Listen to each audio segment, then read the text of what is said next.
فكيف أجيب يا ويحي ومن ذا سوف يحميني أسلي النفس لله رب العالمين والصلاة والسلام على سيد الناس والمرسلين اما بعد۔ آج ہمارا موضوع بڑا اہم ہے، اس لیے کہ ہمارے اس معاشرے میں اس کی بہت زیادہ ضرورت ہے کہ ہمیں سمجھا جائے کہ آخر اس کے اندر کیا کیا مسائل ہیں اور کیا وہ شرعی قباحتیں ہیں جو لوگ کر رہے ہیں اور بیچاروں کو علم بھی نہیں ہے۔ وہ یہ ہے کہ بعض اوقات ایسی صورت پیش آتی ہے کہ کسی کا بچہ گود لینا پڑ جاتا ہے۔ اب وہ بچہ گود تو لے لیا ہے، اس کے فضائل کیا ہیں، پھر اس کے مسائل کیا ہیں، کیونکہ بہت سی چیزیں ہیں جو سمجھنے کی ہیں۔ ایک تو اس بچے کی پرورش کے دوران پردے کا مسئلہ ہے، بچہ ہے یا بچی ہے، اسی طرح پھر آگے اس کا نکاح اور شادی کے مسائل ہیں، اسی طرح وراثت کے مسائل ہیں۔ تو یہ سب انشاءاللہ آج کے درس میں عرض کیے جائیں گے۔ سب سے پہلے تو یہ سمجھنے کی بات ہے کہ بچہ ایڈاپٹ کرنے کی ضرورت کب پیش آتی ہے۔ اللہ تعالیٰ نے خود قرآن میں فرمایا کہ یَهَبُ لِمَن یَشَاءُ اِنَاثًا، کہ جس کو اللہ تعالیٰ چاہے بیٹیاں عطا کرتا ہے، وَيَهَبُ لِمَن يَشَاءُ الذُّكُورَ، اور جس کو چاہتا ہے بیٹے دے دیتا ہے، اَوْ يُزَوِّجُهُمْ ذُكْرَانًا وَإِنَاثًا، اور جس کو چاہتا ہے بیٹے بھی دے دیتا ہے بیٹیاں بھی دے دیتا ہے۔ اور چوتھی قسم فرمایا وَيَجْعَلُ مَن يَشَاءُ عَقِيمًا، اور جسے چاہتا ہے کچھ بھی نہیں دیتا۔ اب جس کے پاس اولاد نہیں ہے، اب ان کی بھی خواہش ہوتی ہے کہ ہمیں بھی کوئی امی کہے، ہمیں بھی کوئی ابو کہے، تو اس خواہش کو پورا کرنے کے لیے اور اپنے بڑھاپے کا سہارا بننے کے لیے وہ پھر کسی کا بچہ بعض اوقات ایڈاپٹ کرتے ہیں۔ کبھی ایسا ہوتا ہے بچے کی پیدائش کے وقت ماں کا انتقال ہو جاتا ہے،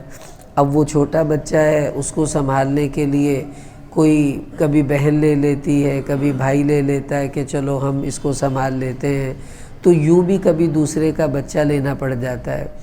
اور کبھی ایسی صورت درپیش ہوتی ہے کہ کسی کے گھر کے اخراجات اتنے نہیں ہوتے اور بچے زیادہ ہوتے ہیں، تو دوسرے پھر عزیز رشتہ دار وہ یہ کہتے ہیں کہ چلو ان کے کچھ بچے ہم سنبھال لیتے ہیں، ہم ہی ان کو پال کر ان کی شادیاں کر دیں گے۔ تو یہ مختلف شکلیں بنتی ہیں جن کی وجہ سے کسی کا بچہ لینا پڑ جاتا ہے۔ اور یہ کوئی نئی بات نہیں ہے، گزشتہ زمانوں میں بھی ایسا ہوتا رہا ہے۔ رسول اللہ صلی اللہ علیہ وسلم کا اپنا ایک منہ بولا بیٹا تھا جس کو زید رضی اللہ تعالیٰ عنہ کہا جاتا ہے۔ عربی میں ایسے بچے کو متبنہ کہتے ہیں، اور ہمارے اردو میں لے پالک بھی کہتے ہیں اور گود والا بچہ بھی کہہ دیتے ہیں۔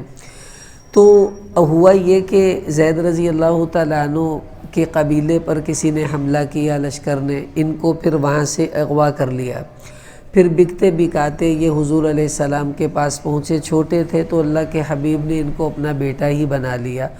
اور لوگوں میں مشہور تھا، لوگ ان کو کہتے تھے یہ زید بن محمد ہے، یعنی حضور کے بیٹے ہیں، ہمارے نبی بھی ان سے بڑا پیار کرتے تھے۔ اور زمانے جاہلیت میں منہ بولے بیٹے کو حقیقی بیٹے کا درجہ دیا جاتا تھا، یعنی جس طرح حقیقی بیٹے کو وراثت میں حصہ ملتا ہے اس کو بھی دیتے تھے۔ حقیقی بیٹے کی بیوی سے سسر جو ہے اپنی بہو سے نکاح نہیں کر سکتا، تو منہ بولے بیٹے کی بیوی سے بھی سسر کا نکاح وہ حرام سمجھتے تھے۔ تو اللہ تعالیٰ نے پھر ان سب رسومات اور جو باتیں شریعت کے مطابق نہیں تھی ان کی نفی کرنے کے لیے قرآن پاک کی آیات اتاری، وہ انشاءاللہ میں بعد میں عرض کرتا ہوں۔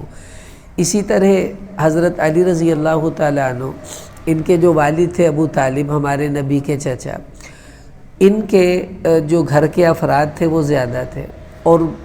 رزق کی کوئی اتنی فراوانی نہیں تھی، گھر میں ذرا تنگی تھی۔ تو حضور علیہ السلام نے اپنے چچا حضرت حمزہ سے مشورہ کیا، حضرت عباس سے مشورہ کیا کہ ہمیں ان کا کچھ ساتھ دینا چاہیے کسی طرح، تو کیا کریں؟ تو مشورہ یہ ہوا کہ ان کے کچھ بچوں کو لے کر ہم پال لیتے ہیں، باقی بچوں کو وہ پال لیں گے تاکہ کچھ بوجھ ان کا گھٹ جائے۔ تو حضرت جعفر رضی اللہ تعالیٰ عنہ کو ایک چچا نے لے لیا، حضرت علی رضی اللہ تعالیٰ عنہ کو حضور نے لے لیا، اور آپ علیہ السلام کے گھر میں ہی حضرت علی نے زندگی گزاری ہے، بچپن وہیں گزارا، وہیں بڑے ہوئے، گھر میں کھاتے، حضور کے گھر میں رہتے، آپ کے گھر میں سوتے، آپ کی خدمت کرتے، اور اسی وجہ سے حضرت علی رضی اللہ تعالیٰ عنہ سے ہمارے نبی کو پیار بھی بہت زیادہ تھا۔ تو یہ پہلے بھی ہوتا رہا ہے، اب بھی ہوتا ہے، یہ کوئی عیب کی بات تو نہیں ہے، لیکن اس کے مسائل سمجھنے بہت ضروری ہیں اور فضائل سمجھنے بھی ضروری ہیں کہ اگر کبھی ایسا کرنا پڑے یا کوئی کرتا ہے اسے پتہ تو چلے ہمیں ملتا کیا ہے۔ مثلا عموماً اگر کوئی یتیم بچہ لے کر کوئی پال رہا ہے تو اس کی تو بڑی فضیلت ہے۔ حدیث میں آتا ہے، صحیح بخاری کی روایت ہے، ہمارے نبی نے فرمایا کہ انا وکافل الیتیم فی الجنت ہاکذا، یوں دو انگلیاں ہمارے نبی نے جوڑ کر فرمایا کہ میں اور وہ آدمی جو کسی یتیم بچے کی پرورش کرتا ہے وہ اور میں جنت میں یوں اکٹھے ہوں گے جیسے یہ دو انگلیاں اکٹھی ہیں۔ کتنی بڑی فضیلت ہے۔ اور حدیث میں آتا ہے کہ زمین پر سب سے بہترین گھر وہ ہے جس میں کسی یتیم بچے کے ساتھ اچھا سلوک کیا جائے، تو یہ بھی شکل بنتی ہے۔ اگر یتیم نہیں اور ان کے گھر میں کوئی ایسا معاملہ یا کوئی ایسی شکل بنتی ہے کہ ان کو بچہ سنبھالنا مشکل ہے اور ہم لے کر ان کے بچے کو پالتے ہیں تو ظاہر ہے ہم نے ان کا بوجھ ہلکا کیا۔ تو حدیث میں آتا ہے، حضور علیہ السلام نے فرمایا کہ من نفس عن المؤمن کربۃ، کہ جو کوئی کسی مسلمان کی چھوٹی سی پریشانی کو دور کرے گا تو نفس اللہ عنہ کربات یوم القیامہ، تو اللہ تعالیٰ قیامت والے دن اس کی بڑی بڑی تنگیوں کو دور فرمائیں گے۔ آج ہم کسی کا سہارا بنتے ہیں، کل کو اللہ ہمارا بھی سہارا بنیں گے۔ اور حدیث میں آتا واللہ فی عون العبد ما کان العبد فی عون اخیہ، کہ جب تک بندہ اپنے بھائی کی مدد کرتا رہتا ہے اللہ تعالیٰ اس کی مدد کرتے رہتے ہیں۔ تو بڑی فضیلت ہے۔ اب جو بچہ ہم لیں گے ظاہر ہے اس کو کھلائیں گے بھی، پلائیں گے بھی، کپڑے بھی دیں گے، اس کے ساتھ حسن سلوک کریں گے۔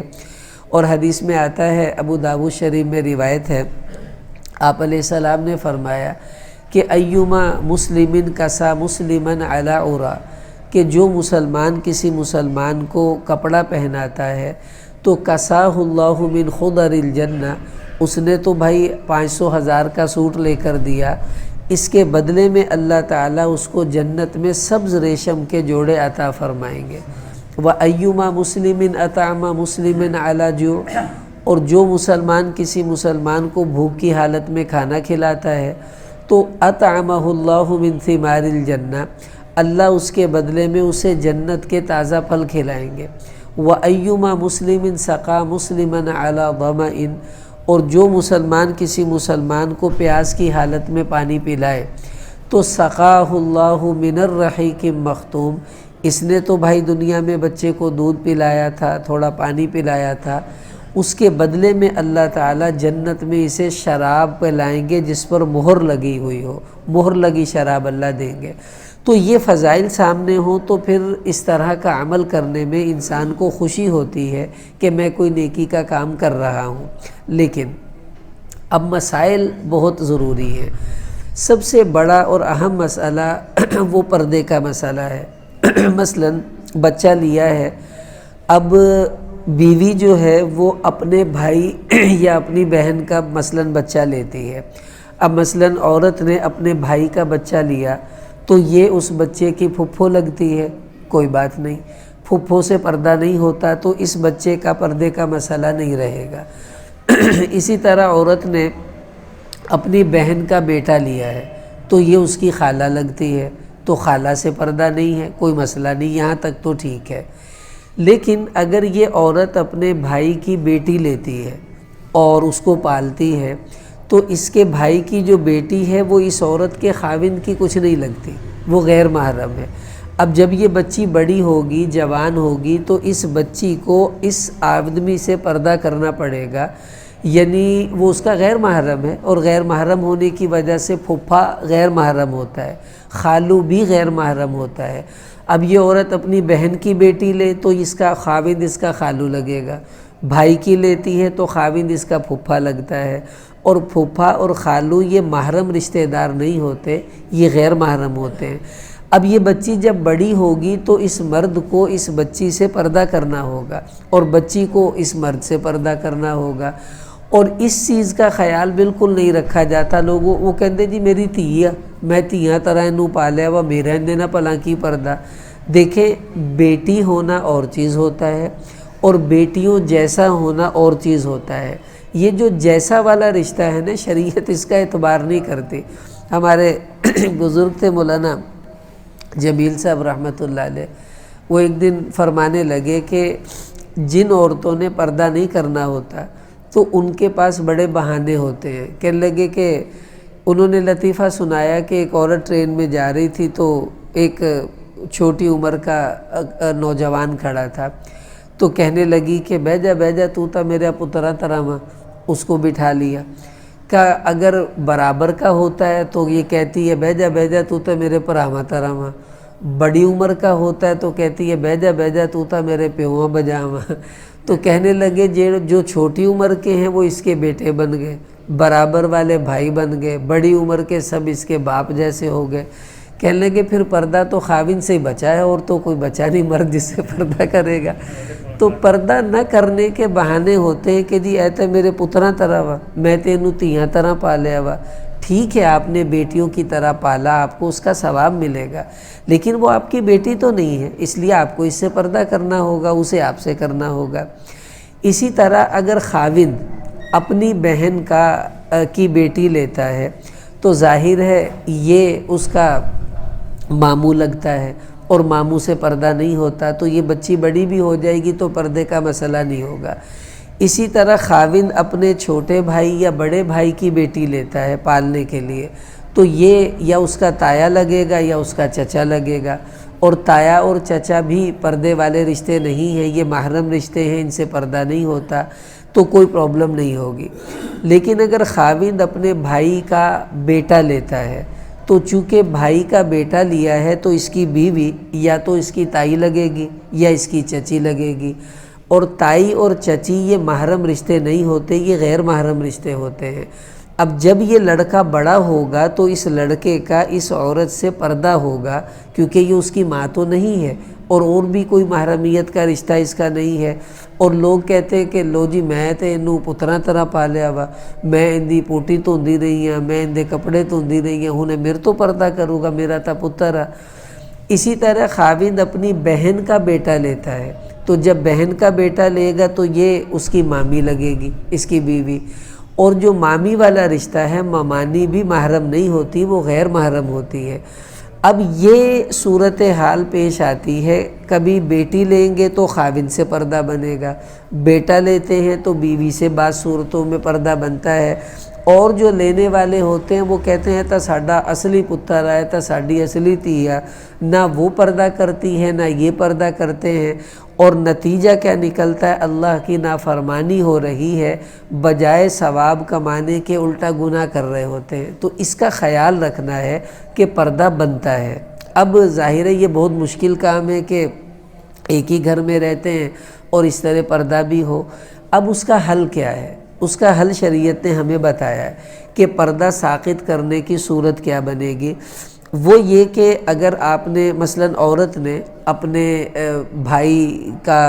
کی بیٹیاں لی ہیں یا بہن کی بیٹی لی ہے تو ظاہر ہے اس کے خاوند سے پردہ بنے گا۔ تو اب اس کا حل یہ ہے کہ یہ جو خاوند ہے یہ اس بچی کو اپنی جو ہے وہ والدہ کا دودھ پلا دے، اگر وہ حیات ہے تو۔ جب وہ پی لے گی تو یہ بچی اس کی رضاعی بہن بن جائے گی۔ تو جیسے سگی بہن سے پردہ نہیں ہوتا، رضاعی بہن سے بھی پردہ نہیں ہوتا، تو اب یہ معاملہ حل ہو سکتا ہے۔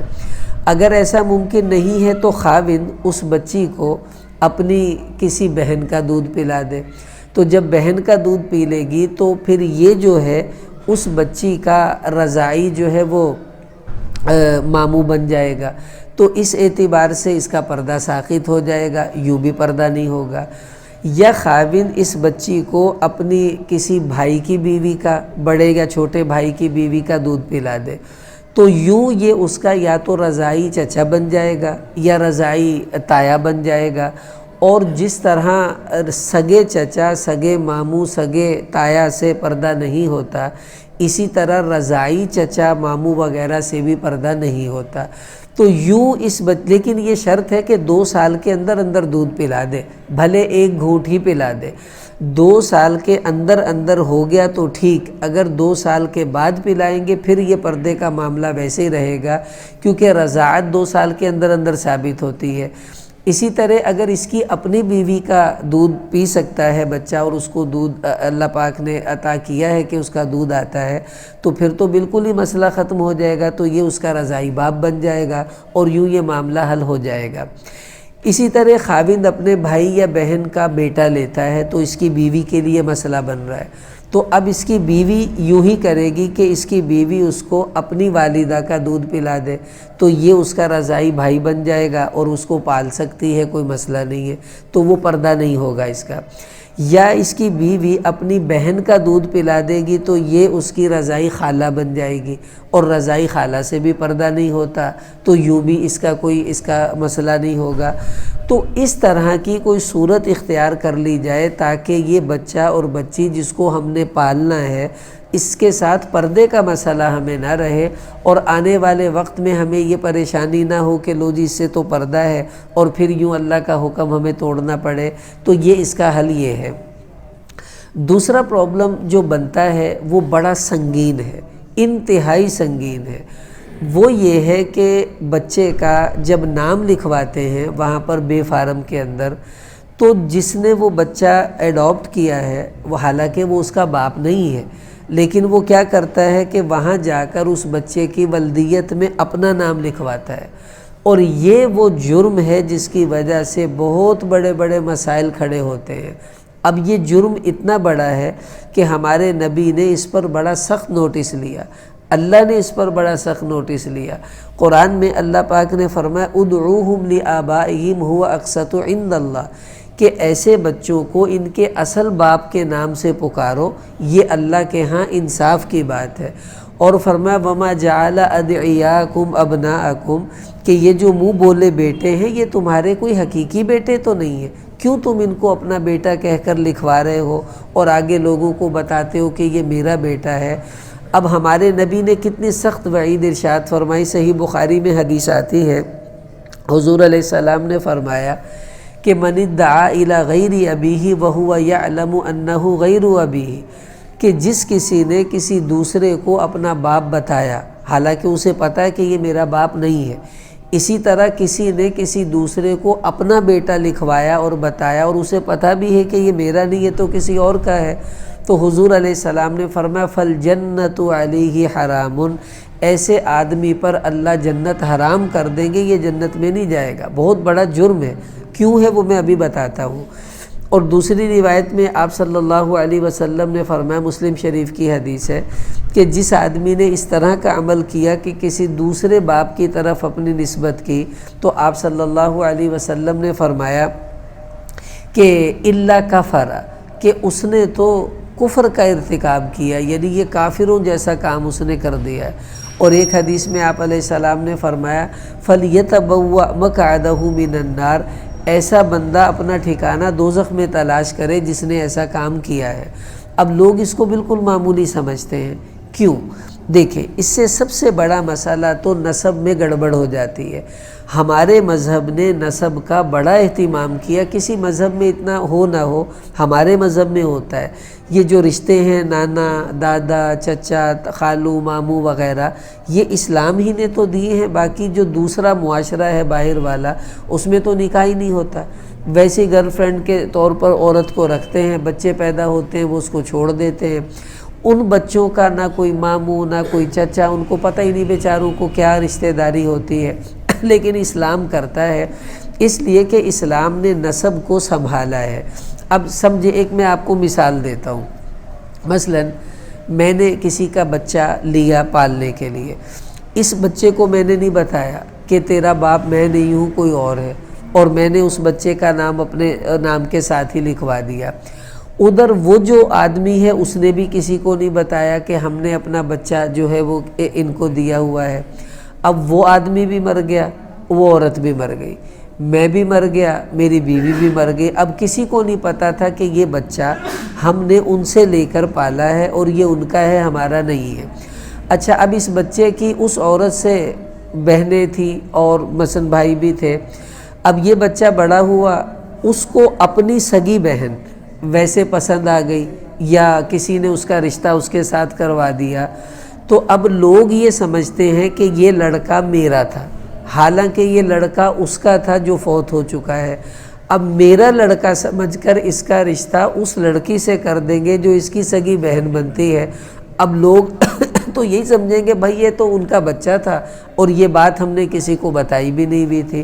تو یہ وہ گڑبڑ ہوتی ہے، اگر اس نسل میں نہیں ہوگی نا تو اگلی نسل میں ہوگا کہ میرے بچے جو اس لڑکے کے بچے ہوں گے،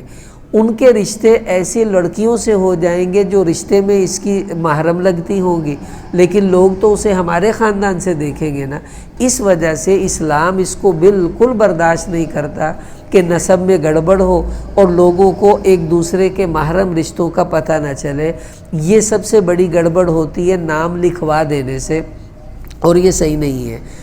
دوسری جو نقصان ہوتا ہے وہ کیا ہوتا ہے؟ اچھا، اب اس میں ایک مسئلہ سمجھ لیں کہ وہاں جو لکھوائیں گے تو کیا لکھوائیں گے؟ لکھوانے کے لیے آپ اپنا نام سرپرست میں لکھوائیں گے، یعنی ولدیت میں اصل باپ کا نام، اور سرپرست کے اندر آپ اپنا نام لکھوا دیں گارڈین کے طور پر۔ اس میں کیا ہے؟ لوگ کہتے ہیں لو جی پالیے اسی، کھوائیے اسی، پلائیے اسی تے نہ انہاں دا لکھائیے۔ بھی تانوں کیڑا گولڈ میڈل لب جانا اپنا نام لکھا کے؟ بتائیں بھی آپ نے کیا لے لینا ہے اپنا نام لکھوا کر جو اس کا نام لکھوانے سے آپ کو نہیں مل رہا؟ تو یہ باتیں بنی ہوئی ہیں لوگوں کی۔ اور بعض کہتے ہیں نہیں جی وہ بعد میں بچہ کمپلیکس کا شکار ہوتا ہے، وہ تو ہوگا جب بڑا ہوگا اسے پتہ چل جائے گا، اور یہ تو پتہ چلتا ہی ہے خاندان میں کہ یہ ان کا بچہ ہے، تو پھر اس وقت کمپلیکس کا شکار نہیں ہوگا۔ صرف نام لکھوا دینے سے کوئی فرق نہیں پڑتا، اور بچے کو بتا دینا چاہیے کہ بیٹا تمہارے اصل والدین وہ ہیں، ہم نے صرف تمہیں پالا ہے۔ تو قرب کی وجہ سے بچے کو اتنی محبت ہو جاتی ہے کہ وہ پھر وہیں رہنے کو قبول کرتا ہے، واپس جانے کی وہ اس کی تمنا بھی نہیں رہتی ہے۔ بہرحال یہ کوشش ہمیں کرنی ہے کہ جو ہمارے عزیز ایسے ہیں ان کو محبت سے یہ بات سمجھائیں۔ اچھا، اگر لاوارث بچہ ملتا ہے، جیسے ہاسپٹل میں ہوتے ہیں، عیدی والوں کے پاس بعض ہوتے ہیں لاوارث بچے، اس بچے کو لیا ہے تو اس کی ولدیت میں کیا لکھوائیں گے؟ اس کا تو باپ کا ہی نہیں پتہ کسی کو۔ تو علماء نے لکھا کہ اس کی ولدیت میں عبداللہ لکھوا دیں۔ مثلا بچے کا نام سالم ہے تو سالم بن عبداللہ لکھوا دیں، یا آدم لکھوا دیں کہ سالم ولد آدم، ظاہر ہے ہم سب آدم کی ہی اولاد ہیں تو آدم لکھوا دیں، یا عبداللہ کا معنی ہے اللہ کا بندہ، تو اس کا جو بھی باپ ہے وہ اللہ کا بندہ ہے، تو یوں اس کی ولدیت اس طرح لکھوا سکتے ہیں۔ اور بعض مفتیان نے آج کے زمانے میں اس کی گنجائش دی ہے کہ آپ لاوارث بچہ، دیکھو ایک ہے آپ کو پتہ ہے کہ فلاں سے ہم نے لیا ہے، اس کا تو باپ پتہ ہی ہوتا ہے، تو بعض علماء کہتے ہیں جو لاوارث بچہ جس کے باپ کا کوئی عطا پتہ نہیں ہے، ایسے بچے کا نام اگر آپ اپنی ولدیت کے ساتھ لکھواتے ہیں تو اس کی گنجائش ہو سکتی ہے۔ بعض علماء کا یہ فتویٰ ہے اس زمانے کے اندر، اس لیے کہ اس سے وہ رشتوں کے مسائل پیدا نہیں ہوں گے، جب پتہ ہی نہیں ہے کون ہے تو پھر وہ اگلی باتیں بھی نہیں ہوتی ہیں۔ دوسری خرابی کیا ہوتی ہے جب آپ اس بچے کو اپنا نام دے کر لکھواتے ہیں؟ وہ خرابی ہوتی ہے وراثت کی۔ مثلا کہ میری اولاد نہیں ہے، اب جب میری کوئی اولاد نہیں ہوگی تو میں مروں گا تو میری وراثت میں میری بیوی کو حصہ ملے گا، اور باقی جو بچتا ہے وہ میرے بہن بھائیوں میں تقسیم ہوگا، والدین زندہ ہیں تو ان کو بھی مل جاتا ہے، ورنہ بہن بھائیوں کو حصہ ملتا ہے اگر اولاد آدمی کی نہیں ہوتی۔ لیکن اگر میں نے کسی کا بچہ لے کر پالا اور اس کا نام اپنے نام کے ساتھ لکھوا دیا ہے تو اب کیا ہوگا؟ اب قانونی طور پر جب میں مروں گا تو میری ساری جائیداد کا وارث یہ بچہ بنے گا، اور جو میرے بہن بھائیوں کا حصہ تھا وہ مر گیا، اور اس کا حصہ ایک آنے کا بھی نہیں بنتا تھا، یہ سارا لے لے گا، اور اس بچے کا جو اصل باپ تھا وہاں پر اس کی وراثت کا حصہ بنتا تھا وہ بھی مر جائے گا، کیونکہ اب اس کا نام تو میرے نام کے ساتھ ہو گیا، تو اصل وراثت میں سے محروم ہو گیا، اگلے کی وراثت پر اس نے قبضہ کر لیا اور کئی رشتہ داروں کے حصوں سے ان کو محروم کر دیا۔ یہ بہت بڑی خرابی ہے جو اس طرح نام لکھوانے سے پیدا ہوتی ہے۔ تو آپ اگر نام نہیں لکھوائیں گے تو وراثت میں بھی کوئی قانون میں گڑبڑ نہیں ہوگی، اور نکاح کے قانون میں بھی کوئی گڑبڑ نہیں ہوگی، اور معاملہ بالکل صحیح چل جاتا ہے۔ اب اس کا حل کیا ہے؟ آپ نے بچہ پالا ہے، آپ کو اس سے محبت ہے، تو آپ ایسا کریں، آپ اپنی زندگی میں کچھ اس کے نام لگوا دیں تاکہ وہ اس کا مالک وارث بن جائے گا، مالک بن جائے گا ہبہ کی وجہ سے۔ کوئی مکان یا پیسے ویسے اس کو دے دے تو ٹھیک ہے، آپ کی خواہش پوری ہو گئی، باقی جو ہے وہ آپ کے رشتہ داروں میں چلا جائے گا۔ یا آپ یوں کر دیں کہ اس بچے کے لیے وصیت کر دیں، کیونکہ یہ آپ کا وارث تو نہیں بنتا، تو غیر وارث کے لیے وصیت جائز ہے، تو 1/3 میں وصیت چلتی ہے، یعنی 100 میں سے 33 روپے کی وصیت چلے گی، تو آپ کی جائیداد کا تیسرا حصہ خود بخود اس بچے کے نام ہو جائے گا جب آپ اس کے بارے میں وصیت کر جائیں گے، اور باقی جو ہوگا وہ وارثوں میں تقسیم ہو جائے گا۔ تو یوں آپ کر لیں تو اس میں کوئی قباحت نہیں ہے۔ اب دیکھیے عرض یہ ہے، ہمارے معاشرے میں بہت سے ایسے لوگ ہیں جنہوں نے اس طرح دوسروں کے بچے لے کر پالے ہوئے ہیں، بہت اچھی بات ہے، ان کو ثواب ملتا ہے، لیکن انہوں نے یہ غلطیاں کی ہوئی ہیں۔ تو آپ ان کو محبت سے سمجھائیں کہ تم اللہ کے ہاں مجرم بنو گے جب تم جان بوجھ کر نام لکھواتے ہو، تو ظاہر ہے وارثوں کا حق تو مارا گیا نا، جب وارثوں کا حق مارا جائے گا تو اللہ کے ہاں تم مجرم بنو گے، وہ مجرم نہیں ہوگا بچہ، کیونکہ اس کو تو پتہ ہی نہیں ہے، آپ ہی نے لکھوایا ہے۔ اور اگر ایسا بچہ بڑا ہو اور اسے پتہ چل جائے کہ بھائی مجھے جو وراثت ملی ہے وہ میری نہیں ہے، تو اس کا حق بنتا ہے کہ دوسروں کا مال چونکہ اس نے بیچارے نے لے لیا ہے اور اس وقت اسے نہیں پتہ تھا، اب پتہ چل گیا ہے، تو اس کے ذمے ہے جس کا جو حق بنتا ہے وہ ان کو واپس کرے، ورنہ پتہ چلنے کے بعد یہ غاصب شمار ہوگا، یعنی یہ ڈاکو بن جائے گا کہ ان کے مال پر یہ قبضہ کر کے بیٹھا ہے، کیونکہ اس کو تو پتہ ہے میرا نہیں ہے۔ اور اگر کسی کو نہیں پتہ اور اس کو بھی نہیں پتہ تو پھر یہ گناہ گار بھرا نہیں ہوگا بچہ، پاپ گناہ گار ہوگا، کیونکہ گڑبڑ تو وہ کر رہا ہے، اسے تو سارا پتہ ہے کہ اس طرح کرنے سے یہ معاملات ہوں گے۔ اس لیے ان کو محبت سے سمجھایا جائے، اور کوشش یہ کریں کہ وہ اس بچے کو بتا دے کہ بیٹا تم فلاں کے بیٹے ہو، تاکہ اگلی نسلوں کو بھی وہ بتا سکے کہ میرا اصل باپ وہ ہے، اور اس طرح رشتوں میں بھی گڑبڑ نہ ہو جس کا خدشہ اسلام نے جو ہے وہ ظاہر کیا ہے۔ بہرحال یہ چند مسائل تھے، اس حوالے سے ہمیں اس کے بارے میں سوچنا بھی چاہیے، دوسروں کو بتانا بھی چاہیے۔ اللہ تعالی ہم سب کو ان پر عمل کی توفیق عطا فرمائے۔